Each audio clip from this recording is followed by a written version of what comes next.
ଆପଣ ମାନେ ଜାଣିଛନ୍ତି ଫିରୋଜା ଷ୍ଟୋନ କଣ ପାଇଁ ପିନ୍ଧନ୍ତି ଆଉ ଇୟାର ଉପକାରିତା କଣ କଣ ଅଛି?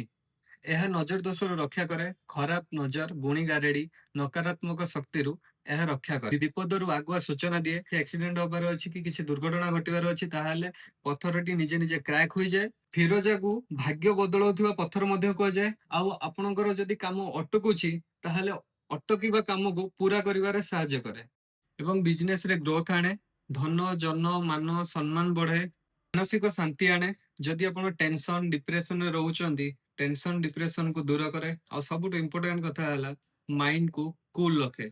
ଯଦି ଆପଣଙ୍କର ପ୍ରେମ ସମ୍ପର୍କରେ ଭୁଲ ବୁଝାମଣା ରହୁଛି ତାହେଲେ ଫିରୋଜା ଷ୍ଟୋନ ସେ ଭୁଲ ବୁଝାମଣାକୁ ଦୂର କରେ। କୌଣସି ଷ୍ଟୋନ ପିନ୍ଧୁଛନ୍ତି, ଆପଣ ପ୍ରଥମେ ଆପଣଙ୍କର କୁଣ୍ଡଳୀକୁ ପରୀକ୍ଷା କରାନ୍ତୁ, ଭଲ ଆଷ୍ଟ୍ରୋଲୋଜର ଦେଖାନ୍ତୁ, ପ୍ରେଡିକ୍ସନ କରାନ୍ତୁ, ତାପରେ ଷ୍ଟୋନ ପିନ୍ଧନ୍ତୁ, 100% ରେଜଲ୍ଟ ପାଇବେ।